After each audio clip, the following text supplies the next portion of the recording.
Mike Tyson, l'un des boxeurs les plus redoutés et dominants de l'histoire, est monté sur le ring le 30 juillet 2004 pour affronter le Britannique Danny Williams. Ce combat a été vu par beaucoup comme une opportunité pour Tyson de revenir après plusieurs années difficiles. Williams, bien qu'étant un boxeur talentueux, n'était pas considéré comme un adversaire du calibre de Tyson. Cependant, ce qui s'est passé cette nuit-là a surpris le monde de la boxe. La cloche a sonné et Tyson, fidèle à son style explosif, a immédiatement avancé vers Williams. Dès le début, Mike a mis la pression avec des pas courts, essayant de coincer son adversaire contre les cordes. Tyson, avec sa posture basse caractéristique et son balancement latéral, a lancé des combinaisons brutales. Des crochets rapides au corps, suivis de uppercuts dévastateurs, ont obligé Williams à reculer. Le Britannique tentait de rester debout, mais la vitesse et la puissance de Tyson le mettaient en difficulté. La foule rugissait chaque fois que Tyson plaçait un coup propre. Au milieu du round, Tyson a réussi à toucher Williams avec un puissant crochet du droit à la tête, faisant chanceler le Britannique. Cependant, Danny a résisté. Conscient qu'il ne pouvait pas échanger des coups directement avec Tyson, il a commencé à utiliser son avantage de portée, lançant des directs pour garder Mike à distance. Malgré ses efforts, le premier round appartenait clairement à Tyson, qui dominait avec son agressivité. Williams laying on the inside with Mike Tyson. Now he will, I think, throw an uppercut here. Yes, told us that was going to happen. That was their way of dealing with it, and then it was the Tyson uppercut that would add to the problems of Danny Williams. So later on, again, Tyson ripping shots to the body, throwing those tremendous left hooks with great leverage and the uppercut. So his uppercut has been more. Au début du deuxième round, Williams, bien qu'encore debout, montrait déjà des signes du châtiment qu'il avait reçu. Tyson continuait de mettre la pression, lançant des coups rapides et cherchant un KO précoce. Chaque fois que Williams tentait de frapper, Tyson esquivait avec précision, montrant sa défense légendaire. Cependant, un détail est devenu évident. Tyson n'avait plus la même énergie que dans ses meilleures années. Bien qu'il continuait à frapper fort, sa fréquence de coups diminuait. Profitant de cette baisse d'intensité, Williams a commencé à gagner du terrain. Il a lancé des coups plus risqués et plus efficaces, réussissant à placer quelques jabs qui ont brièvement arrêté l'avancée de Tyson. Le Britannique, qui avait survécu à l'attaque féroce du début, a commencé à prendre confiance. Néanmoins, Tyson gardait toujours le contrôle global du combat, mais il était clair que sa condition physique commençait à s'effondrer.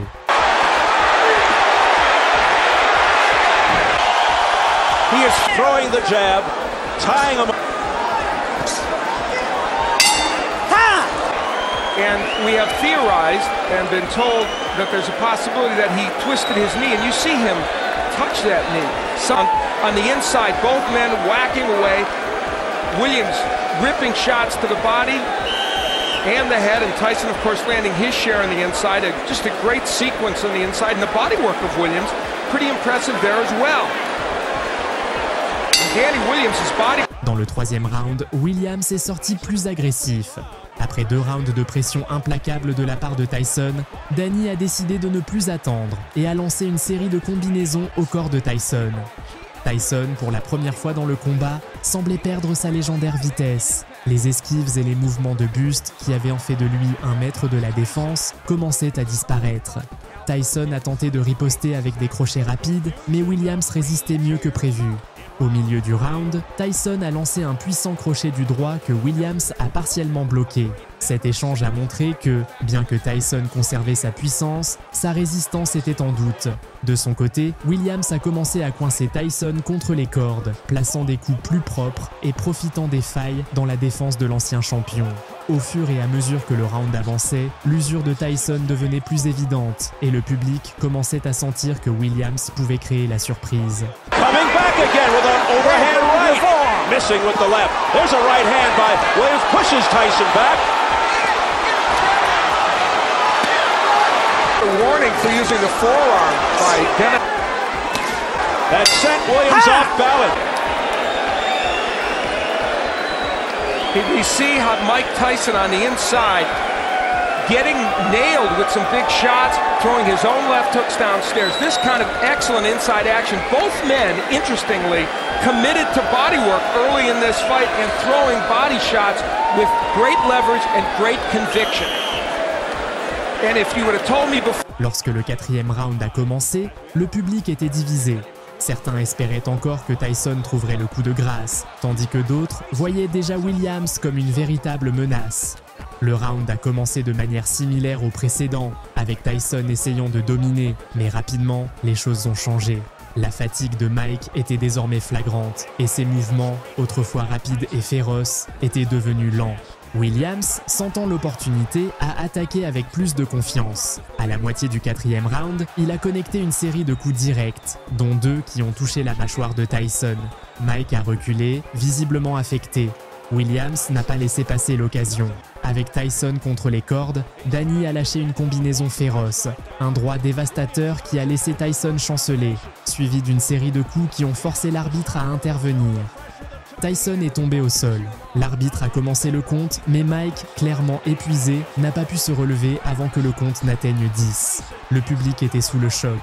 Danny Williams, l'outsider, avait battu l'une des légendes du monde de la boxe par KO au 4e round.